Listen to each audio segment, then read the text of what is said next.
We're live. Okay. So I know last time we talked about we did number 7 together. So number 9 is kind of a more maybe a little bit slightly more challenging version of that. So here this would be maybe a fun way to do it is on the computer. I'll just show you real quick. Let's just whip this up. Let's watch it first, and then see if that agrees with all the math. So if I graph a cubed minus 3a squared as my x value, what's my y value going to be if I'm a particle moving along the x-axis? 0. And then let's let a vary from time 0 to time 5. Let's go to 5. And let's just watch it happen one time. Okay, so, forgot the computer again. Hopefully you can sort of, okay, I think the computer can see it. All right, there's that point. So do you guys see why he starts at the origin? That should be like, not ultra obvious, but if you think about, well, when t is 0, x of 0 would be 0. So then let's watch him go.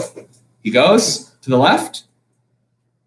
He goes to the right. Oh, he's shooting off. Oh, goodness. He's shooting off into outer space over there. Okay, so we can see what's going to happen. It's kind of similar to the one we talked about yesterday, where his initial behavior is traveling to the left.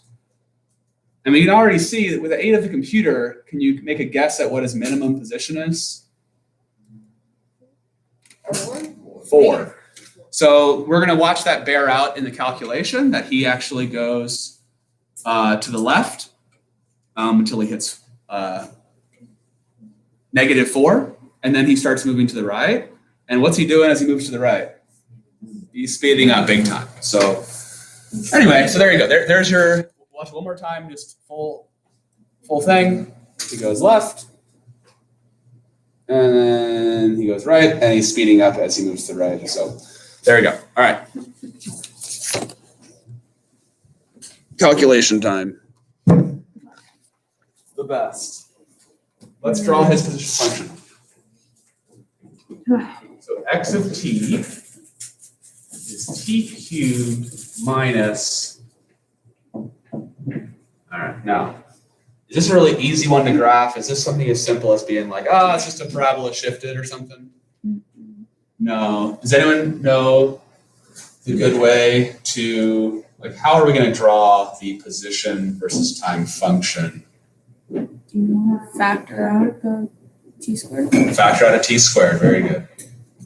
You factor out a t squared, you have this. And now we can see, okay. What are the two x-intercepts? 3 and 0. So 1, 2, 3, and 0. Now some more nuanced properties are what kind of intercept is at 0 that's caused by this square? Bouncy. It's going to bounce off. So it's a cubic function. Don't forget that. So we've got cubic behavior. So what he's going to do is bounce off and then pass through. Now this drawing is not really, vertically speaking, it's not to scale, right? This hump here could be a bit lower. Mm-hmm. In fact, we actually already know where this hump is, don't we? Yeah, the y value is -4.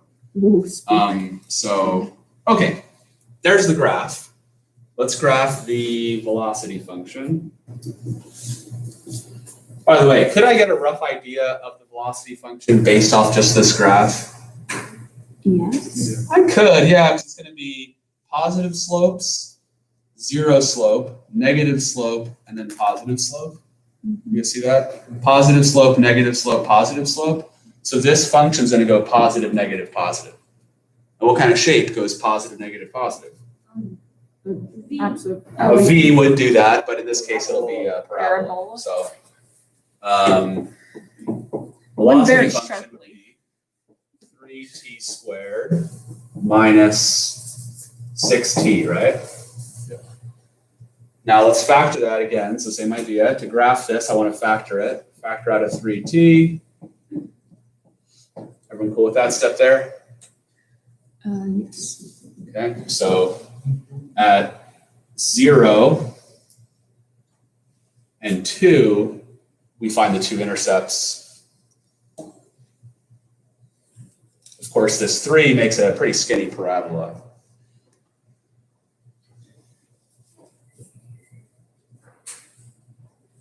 For $1 million gajillion, what is the particle's velocity at this moment? 0? No, That the acceleration is 0 there. Oh, it's, negative, they're going left. or -1. That's true. Oh, is This point describes a particle moving to the left, Is it? and I'm wondering at what velocity? Did you say -3? Yes. Yes, -3. Because I could plug 1, this t value, I could plug 1 into this function and get -3, right? Woohoo! So again, this is a time versus velocity graph. Let's get the acceleration graph now. Now this will be exactly, it's going to be linear. So it's going to be 6t minus 6. That one will be pretty easy to graph. Something like this. It's -6. This point is 1. It's going to label some important values on your graph. You can draw 6 hash marks, I guess.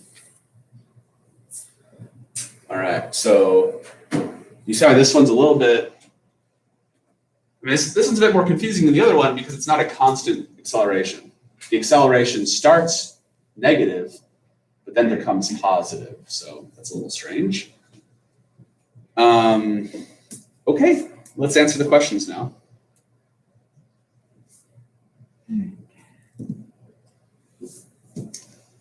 What is the particle's displacement function? Or sorry, I'm sorry. What is particle's displacement between time 1 and time 4? So let's see if I can answer these questions down here. So question D. How do we find displacement between time 1 and time 4? Is that a difficult process or an easy process? Easy. Pretty easy. Once you know what to do, right? So displacement would just be, where am I at time 4 and where am I at time 1, and just subtract those two numbers. Make sense? So let's plug 4 into the position function. By the way, sometimes it's easier to plug into this one, right? You see how plugging 4 into that's much easier than plugging it into here? Maybe not much easier, but plug 4 in here, you get 16 times 1, which is 16. You could certainly plug it in there. You get 64 minus 3 times 16, so 64 minus 48 is 16. 64 minus 48 is 16. Okay, at time 1, that one's probably maybe, it doesn't really matter. You get -2. So the answer is 18 units.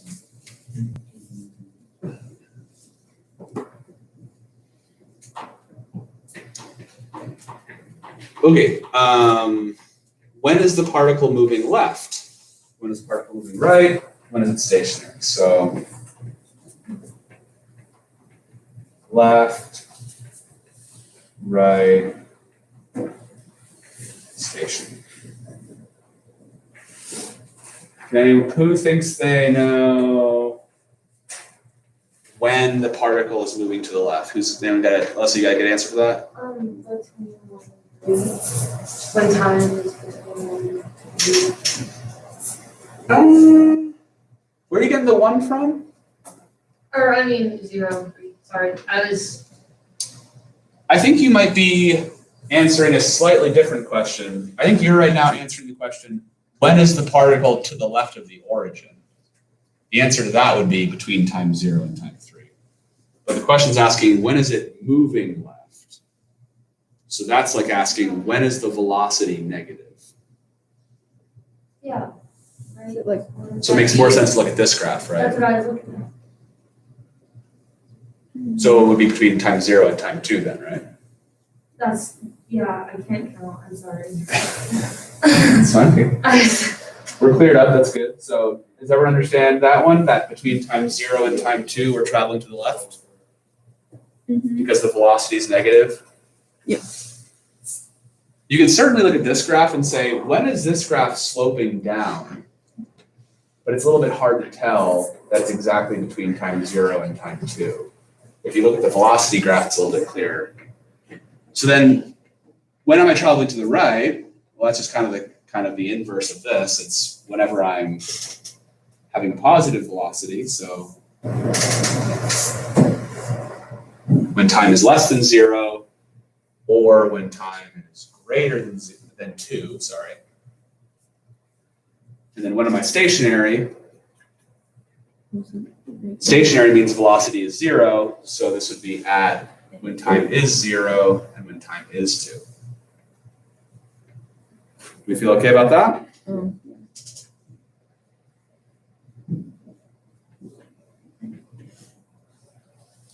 No questions?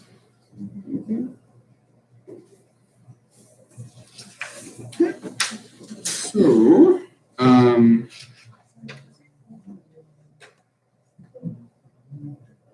now we gotta get total distance.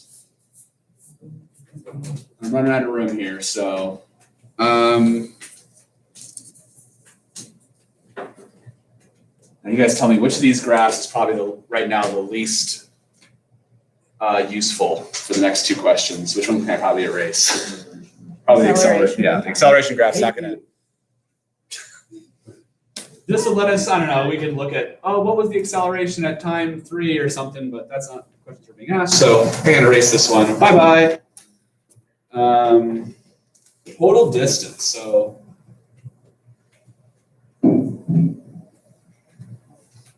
remember that total distance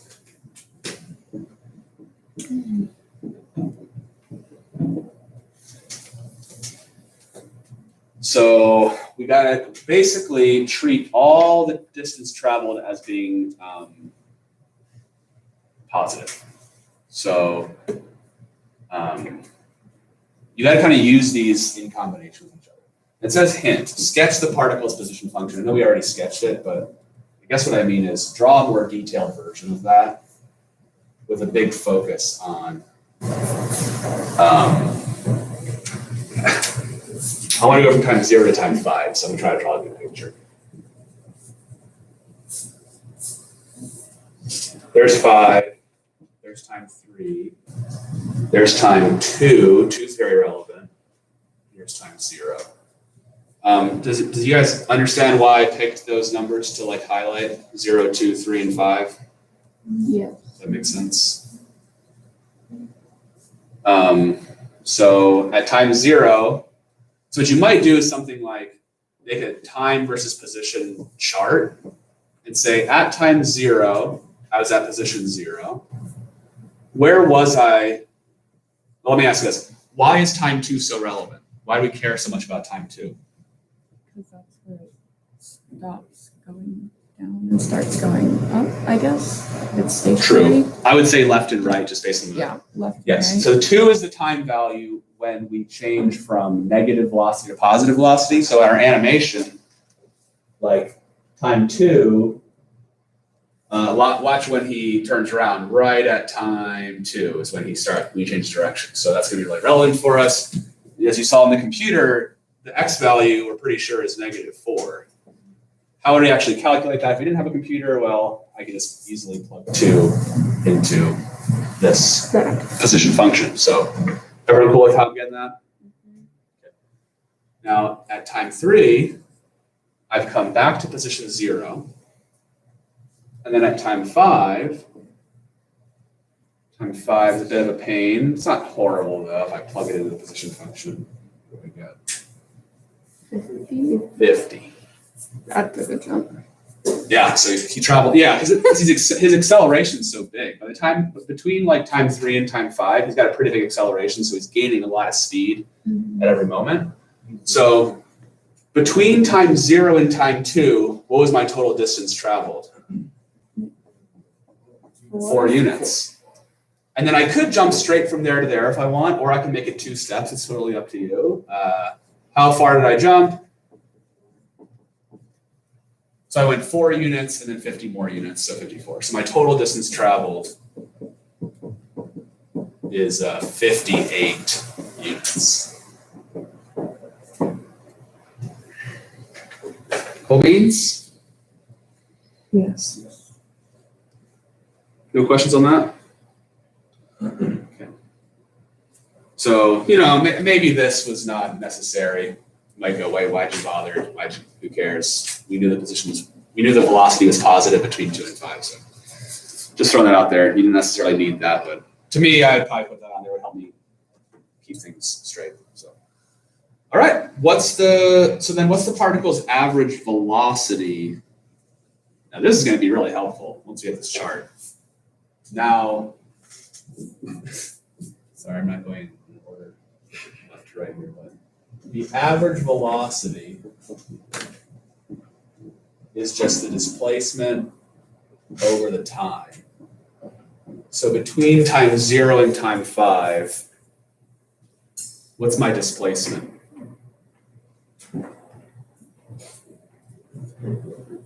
Um, 10? Hold on. 50? Keep in mind it's between time 0 and time 5. So if your attention's over here, that was the displacement between time 1 and time 4, so not quite what we're looking for.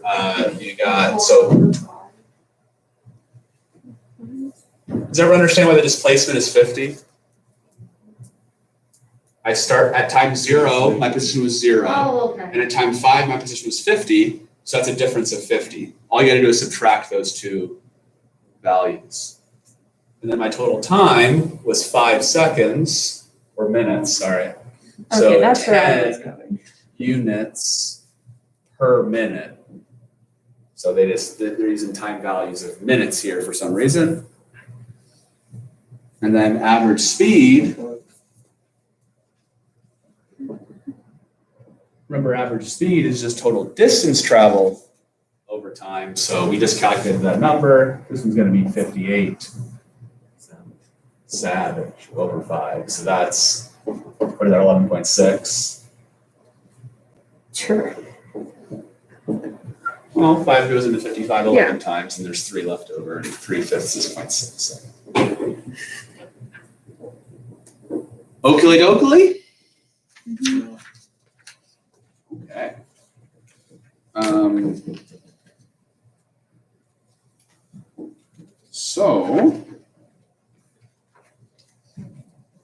Okay. We'll have some work time in class to go over these. The rest of the questions I put on some slightly more challenging derivatives, like, functions like square root of 4t squared plus 13. But the principle is the same. If you have a position function, how do you get the velocity function? Take the derivative. If you have a velocity function and you want the acceleration function, what do? Take the derivative. So that's really all there is to it. So for What? So for 8, when it's asking for the position, velocity, and acceleration, could you just take the derivative and then plug in 2 whenever you want to change it? Yeah, so for 8, it says, so you're gonna start by finding the velocity function by taking the derivative, and then get the acceleration function by taking the derivative of that, and then just plug 2 into each function. Okay. If you guys get stuck on any of the questions, for example, number 8b asks for what's the velocity and acceleration at the moment when the position is 44. If you stumble on the wording of that question, we can certainly cover it, but I think you guys will, for the most part, be able to figure out all these questions based on how they're worded, because once you guys have the foundation, now you have the idea of what the derivative tells us. So I do want to cover this in the video, though, the last 2 things, because these can be kind of counterintuitive. Which things? The last 2. So take a look at 17. Oh, that last. And usually I put this in a smart board thingy, but it doesn't show up very good on the video. So I guess I'll just, I'll write A, B, C, D, E, F, G, H, I, and then I'll do a little sketch of the graph that goes with it. So does the spirit of this question make sense, like what we're trying to do on it? Yes. Like it's a matching exercise, so it's. What? Sorry, that just reminds me of like, it brings me back several years. Just doing matching things for math, like matching What? problems. Matching. I don't know. I just don't think I've ever done that since like 6th grade. Okay. A lot of math questions in a sense are matching problems. You're matching a Okay, question maybe with a like point in on the real number freshman line. year, Well, now I'll get I it. guess. Epic brain. Just got TikTok. Okay, so let's see, 17A. Which of those graphs? So 17, choice A, or scenario A says a particle traveling to the right with constant speed. So which of these graphs describes, firstly, traveling to the right? So when you see something like traveling to the right, that means that the velocity is positive number. And then constant speed means stays the same. So your velocity versus time graph would look something like this. So that's the top middle choice. Okay. Try to figure out part B. Try to beat me to it if you can. Which one do we think would be B? Initially at rest, and then traveling to the right while speeding up. Top left. Top left, very good. And C, everyone understand that one? Yep. This point right here would mean, you could translate that point to mean initially at rest. Initially meaning at time 0, at rest meaning velocity is 0. Question C, initially at rest. Here's where it gets a little weird. Traveling to the left while speeding up.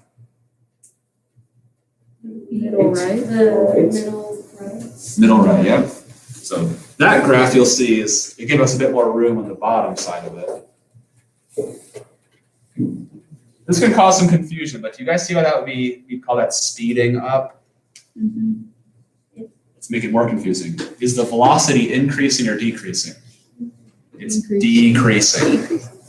The word decrease can be a little confusing, but it's like, if I go from, let's say I'm traveling to the left, if I go from negative 30 meters per second and speed up to negative 40 meters per second, you'd all agree I'm going faster, right? My speed is bigger, but that's actually a decrease because this number is less than this number. Does that make sense? Mhm. Notice your acceleration function would be negative, right? Sloping down. So that's often a source of confusion on stuff like this. Words like speeding up and decreasing can be a little confusing in this context. All right, D. D just says we're traveling to the right and speeding up. So the only difference between D and B is that B specified that we're initially at rest. So what's the answer to this Bottom one? right? Bottom. Which one? Middle left. No. It's bottom middle. Ha! So this velocity time graph, what this says, what was I doing at the beginning when the clock started? You're already through. I was already moving to the right. Yeah, so this one says I was already moving to the right and then I went faster. So E, what if I'm traveling to the right, but slowing down? Bottom left, very good. You guys see that? So this point here, this first point is telling me that I'm traveling to the right. I'm still traveling to the right because my velocity is positive, but my velocity is getting closer and closer to zero. That means it's slowing down. F. Is it middle left?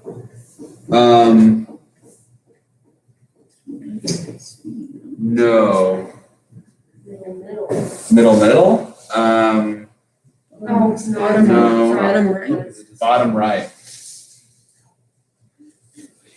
So on F, I'm traveling to the left because my velocity is negative, right? And then as time progresses, my velocity is getting farther away from zero. See that?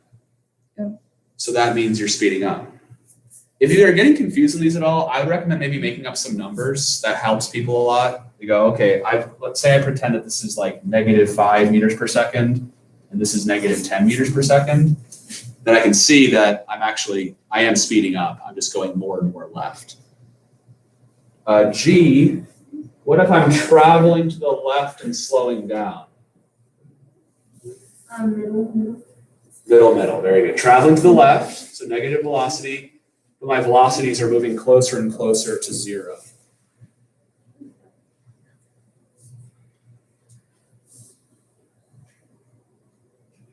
By the way, eventually something's gonna have to happen here. Either I'm gonna hit zero and actually stop, or I can do,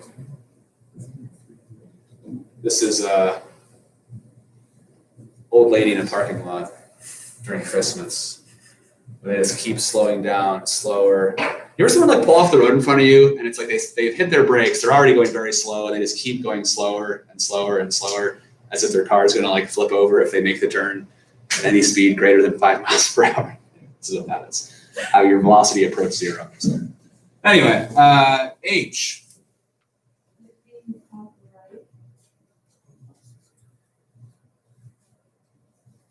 This is kind of a mouthful, I guess. You said top right? Yep. So there aren't many left. So this one says initially traveling to the right. Well, there you go. That point says initially traveling to the right because the velocity is positive. And then that, if you read that long story, it says he eventually comes to rest. That's him coming to rest. And then on this part of the graph, he is traveling leftward. And so, of course, problem I is just the opposite of that. Traveling left, slow down, come to rest, and then now you're traveling to the right while speeding up after you've come to rest. Okay, cool beans? Yeah. Yeah.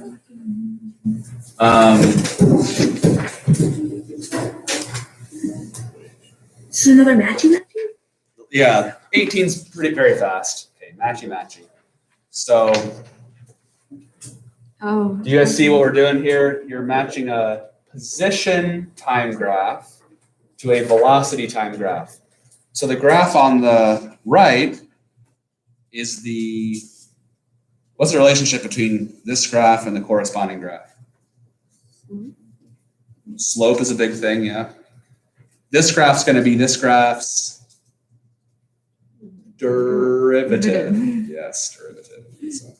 So, you guys will get this one. Just look at the slopes. So like this first one starts off with 0 or maybe a very small slope, but you can see the slope's getting bigger. So find a graph where the velocity is always positive and increasing. So that would be the fourth choice down. I'm sorry, I said that wrong. I meant the second choice, sorry. And then so on and so forth. So you guys will figure that out. End stream.